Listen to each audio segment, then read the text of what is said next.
जाने समझे ज्ञान वास्तुशास्त्र का, पृथ्वी अग्नि जल वायु स्थान कहाँ आकाश का। ओम वास्तु पुरुषाय नमो नमः। खुद ही समझो खुद ही जानो, कहता है क्या घर आपका। नमस्कार, एक बार फिर मैं हूं आपके साथ नेहा शर्मा और स्वागत करती हूं आप सभी का हमारे बेहद खास कार्यक्रम कहता है क्या घर आपका में।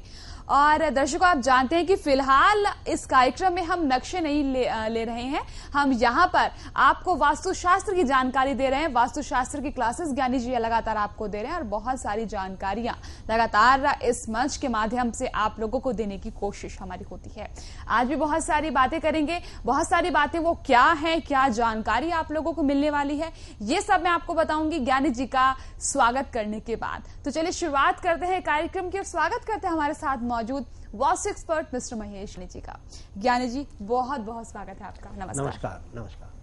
मुझे बहुत खुशी होती है जब आप वास्तु के बारे में बातें बताते हैं, क्योंकि लोग आपसे बहुत सारी बातें जानना चाहते हैं।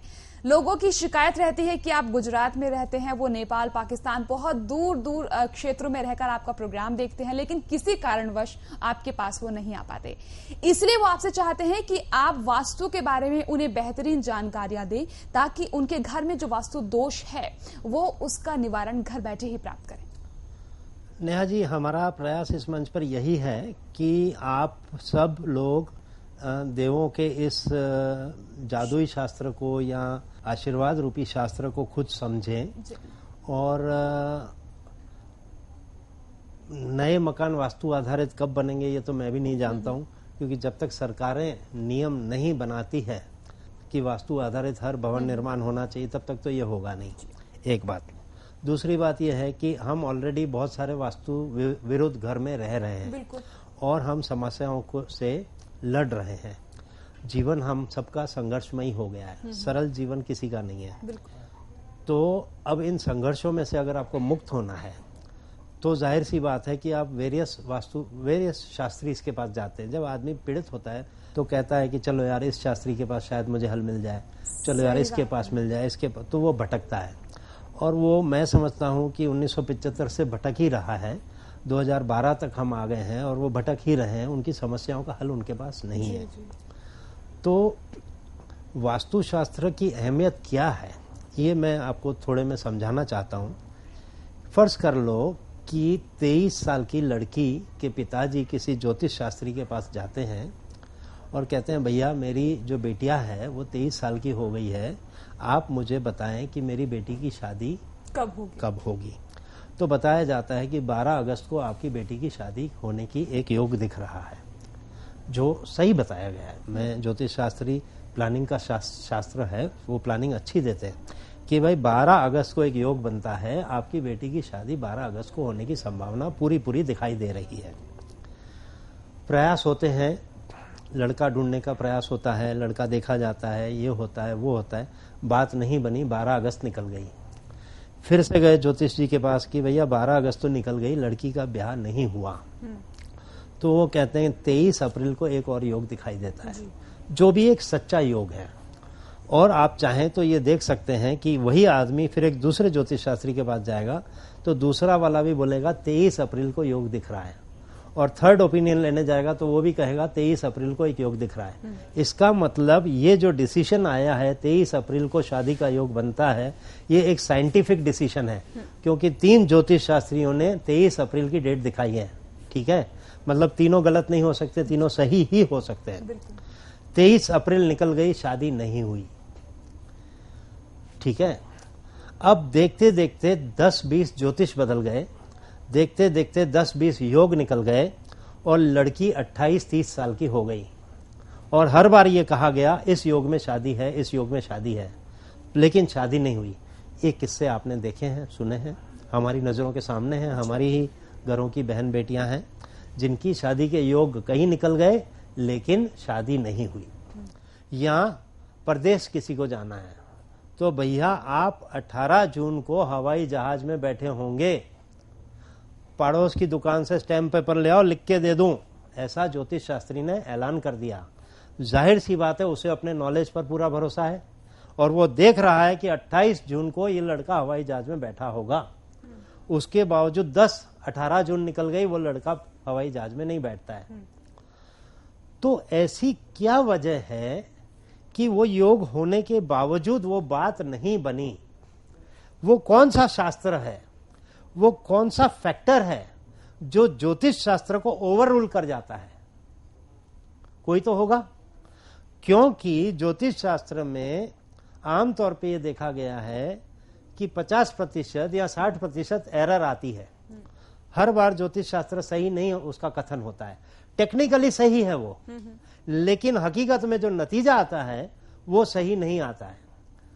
तो या तो जो बच्चे गुम हो जाते हैं, बड़े बुजुर्ग गुम हो जाते हैं, तो किसी की जन्म पत्री के पीछे नहीं लिखा है कि आप इस तारीख को या इस साल में या इस महीने में घर से आप गुम हो जाने वाले हैं, लेकिन दिल्ली में हर रोज 20-25 लोग गुम हो जाते हैं। तो कथन तो नहीं है, तो वो कौन सा फैक्टर है जो व्यक्तियों को गुम करता है? ऐसे बहुत सारे किस्से हैं, कोर्ट मैटर आपके नहीं लिखी हुई हैं। समझो एक लड़की की शादी करा दी गई, ये कह के कि इसके इतने अंक मिलते हैं, इसकी शादी करवाओ, इसका शादीशुदा जीवन बहुत सुंदर रहेगा। हो सकता है तीसरे दिन वो केरोसिन डाल करके जल जाती है, हो सकता है वो शादी के 4 साल बाद वापस आ जाती है, मम्मी से कहती है मम्मी मैं इस व्यक्ति के साथ नहीं जी सकती हूँ, ये बहुत शक्की मिजाज का है, इसका पूरा परिवार शक्की मिजाज का है, ये मेरे को बर्दाश्त नहीं होता है। आपका भी फोन जब आता है तो 4 लोग मुझे घेर के खड़े हो जाते हैं कि मैं अपनी माँ के साथ क्या बात कर रही हूँ। अब ऐसे वातावरण में माँ मैं कैसे रह सकती हूँ? आप मुझे माफ कीजिए, मैं आपके घर रहूंगी, मुझे वापस मत भेजिए, आप डिवोर्स की कार्यवाही कीजिए। या वो कहेगी कि मेरा पति बहुत शराब पीता है तब तक तो ठीक है, लेकिन शराब पीने के बाद रोज रात को मेरी पिटाई करता है, मैं इस आदमी के साथ नहीं रह सकती। या इसके पर स्त्री के साथ संबंध है, मैं इसके साथ नहीं रह सकती। या ये कमाता ही नहीं है, पूरे दिन घर में बैठा रहता है, मैं काम पे जाती हूँ, मैं काम करके पैसे ले आती हूँ, फिर उससे वो शराब पीता है, घर में बरकत ही नहीं, इस आदमी के साथ जीवन कैसे बिता सकती हूँ? लेकिन कहा यह गया था कि शादी करवाओ, सुखी जीवन बीतेगा। कहा क्या गया था? शादी करवाओ, सुखी जीवन। तो जब वो कहा गया है तब वो किसी न किसी आधार पे कहा गया है, किसी साइंस के आधार पे कहा गया है, लेकिन उसके बावजूद वो चीज नहीं बनती है, बनता कुछ उससे विपरीत है। तो वो कौन सा फैक्टर है, वो कौन सा शास्त्र है, कौन सी ऐसी बात है जो ज्योतिष शास्त्र के कथन को गलत ठहरा के कुछ और नतीजा देता है? आप समझे? वो है वास्तुशास्त्र। ख्याल आया? तो वास्तुशास्त्र ज्योतिष शास्त्र के ऊपर हावी है। लड़की का ब्याह हो जाना चाहिए था, लेकिन 28 साल तक ब्याह नहीं हुआ। क्यों नहीं हुआ? तो ये इसके ऊपर हावी है। हम पता नहीं मैं ये किस्सा बता भी सकता हूं या नहीं बता सकता हूं, लेकिन एजुकेशन पॉइंट ऑफ व्यू से बता दूं अगर नाम लिए बगैर, तो एक लड़की ने जो खुद बहुत सक्षम है, खूबसूरत है, पैसा है, नाम है, शोहरत है, एक ऐसे व्यक्ति से शादी की जो डिवोर्सी है, 2 बच्चे का बाप है। अब क्या जरूरत थी इस लड़की को जो खुद खूबसूरत है, यंग है, अभी तक उसकी शादी नहीं हुई है, पैसा है उसके पास, शोहरत है, तो उसने शादी एक ऐसे व्यक्ति से की जो 2 बच्चे का बाप है और डिवोर्सी है। ठीक है। कुछ सालों के बाद ऐसा सुनने में आता है कि उसकी बहन जो है वो भी एक डाइवोर्सी के साथ शादी करने, 2 बच्चे के बाप के साथ शादी करने जा रही है। अभी हुई नहीं है पर करने जा रही है। तो दोनों की जन्म पत्री एक कैसे हो सकती है? ठीक है, लेकिन दोनों बहनों का वास्तु तो एक हो सकता है। बिल्कुल हो सकता है ना। तो कई बार ऐसा देखा गया है कि ज्योतिष शास्त्र के कथन पर वास्तु दोष हावी हो जाता है, और ये हमारा एक बार नहीं, हम अनेक बार देखते हैं। हमने कई बार देखा है कि एक आदमी जो राजयोग लेके पैदा हुआ, जिसकी जन्म पत्री कहती है कि आप राजयोग लेके पैदा हुए हैं, जब वही व्यक्ति कर्जे में आ जाता है तो वो कर्जे में इसलिए आता है क्योंकि उसके घर की वास्तु की जो व्यवस्था है वो गड़बड़ खा गई है। ठीक है, तो राजयोग लेकर के पैदा होने के बावजूद आपको कर्जा हो जाता है, क्योंकि आपका वास्तु विरुद्ध मकान में आप रह रहे हैं। जब हम उनके घर में जाकर के वास्तु दोष निवारण करते हैं तो उनके जीवन की लाइन जो है वो सीधी फिर पटरी पे चलने लग जाती है, उस पटरी पे जिस पर वो चलने चाहिए थे, जो वो लिखा करके लाए हैं। इसीलिए मैं हमेशा कहता हूं कि आपकी डेस्टिनी कोई नहीं बदल सकता, यानी डेस्टिनी यहां है तो उसके ऊपर कोई नहीं लेके जा सकता, लेकिन आप नीचे जरूर जीवन जी सकते हैं। वो नीचे जो जीवन जी रहे हैं वो वास्तु दोष की वजह से जी रहे हैं। वही चीज है वास्तुशास्त्री का, एक अच्छे वास्तुशास्त्री का, कि आपको समंतर ले आए।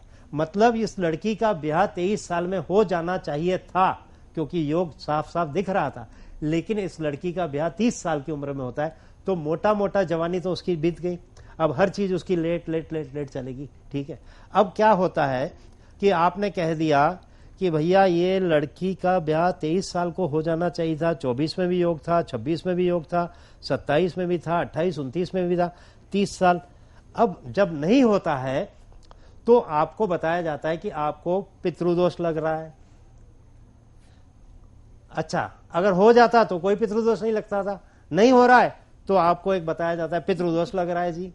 वो भी नहीं हुआ तो आपको बताया जाता है कालसर्प लग रहा है, वो भी नहीं हुआ तो कुछ और लग रहा है, वो भी नहीं हुआ तो कुछ और लग रहा है। मतलब आप करते जाओ, हो तो नहीं रहा है, शादी तो हो ही नहीं रही है। ठीक है, अड़ोसी पड़ोसी ने मन्नतें मांग ली कि बेटी की ब्याह हो जाए, पड़ोस में लड़की है, इतनी अच्छी है, ये है वो है, पर शादी नहीं हो रही है। ठीक है, रिश्तेदार मन्नतें मान रहे हैं, माँ बाप कह रहे हैं इसका ब्याह हो जाए, गंगा नहा के आए, ब्याह नहीं हो रहा है। ठीक है, तो ये क्यों नहीं हो रहा? तो बाद में जब चीज नहीं होती है और बाद में ढूंढ निकालना, उसका तो कोई मतलब नहीं। ज्ञानी जी, कुछ ज्योतिष शास्त्रियों को मैंने ये भी कहते हुए सुना है कि वो किसी भी लड़की की कुंडली देखते हैं तो ये कहा जाता है कि 25 या 26 साल से पहले आप शादी मत करना, और आपकी कुंडली में आपके ग्रह जो हैं इस स्थिति पे खराब हैं। तो ऐसे लोगों के लिए क्या कहना चाहेंगे, और ऐसे में वास्तु क्या काम करता है? अगर कोई ज्योतिष किसी बेटी से ये सलाह करता है कि बेटा आप जल्दी मत करना शादी के लिए, कोई ऐसे गुण हैं आपकी जन्म पत्री में कि जो मुझे ये दिखा रहे हैं कि अगर आपने 26 साल से पहले शादी की तो आपके लिए हानिकारक होगा, तो आप 26 के बाद बेटा शादी करना। अच्छी बात है, प्लानिंग का विषय है। ज्योतिष शास्त्र ने उस लड़की को क्या दिया? प्लानिंग दिया। अच्छी बात है, मैं तो कहता ही हूं ज्योतिष शास्त्र प्लानिंग का विषय है, आप समझे। लेकिन जब ज्योतिष शास्त्र के ऊपर कोई शास्त्र काम करता है, ज्योतिष शास्त्र के कथन को गलत ठहराता है, तो वो फिर वास्तुशास्त्र। कहने का मतलब ये है कि हमें हर बार ये कहकर के जीवन जीना है कि मुझे ग्रहों की तकलीफ से तकलीफ है और बैठ जाना है, ऐसा नहीं करना है। आप अपना समय खराब नहीं कर सकते हैं, आपको पुरुषार्थ करना है और आपको देखना है कि क्या आपके घर में ऐसी कोई व्यवस्था है जिसके चलते आपको समस्या आ रही है। जैसे मैं ये कहता हूं कि अग्नि कोना जब पूरब में बढ़ जाएगा तो बेटी के ब्याह में बहुत संघर्ष आएगा, और ब्याह होने के बाद बेटी ससुराल में बहुत संघर्ष देखेगी। ठीक है, तो अगर आपके घर में कोई ऐसी बेटी है जिसकी 26 साल की उम्र हो गई है और 22 साल की उम्र से या 21 साल की उम्र से आप प्रयास कर रहे हैं, संघर्ष कर रहे हैं कि उसका ब्याह हो जाए और नहीं हो रहा है, तो क्या वो कॉम्बिनेशन आपके घर में है? और अगर है तो उसका निवारण क्या है, आप खुद कर लीजिए। तो मैं अभी ये जो अभी हमने एक दौर शुरू किया है जिसमें हम वास्तुशास्त्र की बात तो करेंगे कि ये वास्तुशास्त्र कैसे काम करता है, और साथ साथ निवारण भी दे करके जाएंगे कि आप खुद do it yourself kit. America के अंदर आप चाहे फर्नीचर लेने जाओ, चाहे कोई इलेक्ट्रॉनिक आइटम लेने जाओ, चाहे कोई भी मोटी मोटी चीज लेने जाओ, तो उसके साथ एक कागज दिया जाता है, उसमें होता है डू इट योरसेल्फ, यानी उसके अंदर पूरा कागज में ब्यौरा दिया गया जाता है कि इसकी फिटिंग आप कैसे करोगे। तो लोगों के घरों में स्क्रू ड्राइवर के सेट होते हैं, ड्रिल मशीन होता है, सब होता है, लोग खुद ही करते हैं, क्योंकि वहां लेबर इतनी महंगी है कि अगर आप किसी को बुलाओगे करने के लिए तो आप गंजे हो जाओगे। तो वो लोग वहां पर खुद करते हैं, उसको कहते हैं डू इट योरसेल्फ किट। तो हम भी यहाँ पर एक डू इट योरसेल्फ किट के बैनर में एक काम करने जाएंगे कि आपका अगर वास्तु दोष वाला मकान है तो आप उसे खुद कैसे सुधारोगे। ज्ञानी जी, आपने यहाँ पर निवारण की बात की, तो जो मेरे हाथ में नोटपैड जो मैं लेके बैठी हूँ वो पूरा प्रश्नों से भरा हुआ है। बहुत अच्छे। अब निवारण की जब आपने जिक्र की तो इसमें एक प्रश्न ये भी है कि जो हम निवारण करते हैं वो कितना इफेक्टिव होता है। आपको निवारण करने के तरीके हैं। मैं आपको बता दूं कि एक ज्योतिष शास्त्री आपसे कहता है कि आपको 21 माला रोज इस मंत्र की करनी है जी। और आप सुबह स्नान करके पूजा रूम में आके बैठ गए और आपने ये भाव जगाया कि पंडित जी ने मुझे 21 माला करने को कही है रोज और मैं आज से शुरू करता हूँ, और आपने माला उठाई, ओम नमः शिवाय ओम नमः शिवाय ओम नमः शिवाय करना शुरू कर दिया, ठीक है, उसकी कोई इफेक्ट नहीं है, उसकी कोई इफेक्ट नहीं है। क्यों? क्योंकि पंडित ने आपको एक ड्यूटी दी है, अब आप वो ड्यूटी कर रहे हो, ठीक है, उसकी कोई इफेक्ट नहीं है। हाँ, आपने चूंकि एक कर्म किया है तो कहीं ना कहीं उसका लेखा जोखा आपको कहीं ना कहीं मिलेगा, लेकिन अगर इसी चीज को आप एक भाव देते हो, अरे यार क्या पंडित मिला मुझे, उसने तो मेरी प्रभु के साथ अपॉइंटमेंट सेट कर दी, रोज सुबह मेरे को प्रभु के साथ बैठना है, प्रभु के नाम की माला जपनी है, it is my daily appointment with God. मेरा और प्रभु का रिश्ता अब जोर पकड़ रहा है, हम दोनों की बहुत गुरु और भक्त की एक रिश्ता बनने जा रहा है, और मैं उनके नाम की माला जप रहा हूँ और एक बढ़िया भाव से माला जप रहा हूँ, और मेरा काम तो यूं बनने वाला है। अगर आप भी पूज्य दादाजी का आशीर्वाद प्राप्त करना चाहते हैं तो स्क्रीन पर दिखने वाले नंबर पर अपनी समस्या या रोग बताकर परम गुरु का आशीर्वाद प्राप्त कर सकते हैं। ये सेवा निःशुल्क है। Vastu associates 65 Sampat Rao colony, RC Dutt road, Vadodara, Gujarat. हमारे कॉन्टैक्ट नंबर हैं 09925048011, 09879108652, 09879108653, 08653, 09879108654, 08980005760, 08980005761, 08980005762 और 08980005763। हमारा फोन नंबर है 0265235412। हमारा टेलीफैक्स नंबर है 0265235413। हमारा ईमेल आईडी है maheshgyani@yahoo.com। आप हमारे कार्यक्रमों को हमारी वेबसाइट पर भी देख सकते हैं। लॉग इन करें www.vastuassociates.com। हमारे कॉन्टैक्ट नंबर हैं 09925048011, 09879108652, 09879108653, 08653, 09879108654, 08980005760, 08980005761, 08980005762 और 08980005763। हमारा फोन नंबर है 0265235412। हमारा टेलीफैक्स नंबर है 0265235413। हमारा ईमेल आईडी है maheshgyani@yahoo.com। आप हमारे कार्यक्रमों को हमारी वेबसाइट पर भी देख सकते हैं। लॉग इन करें www.vastuassociates.com।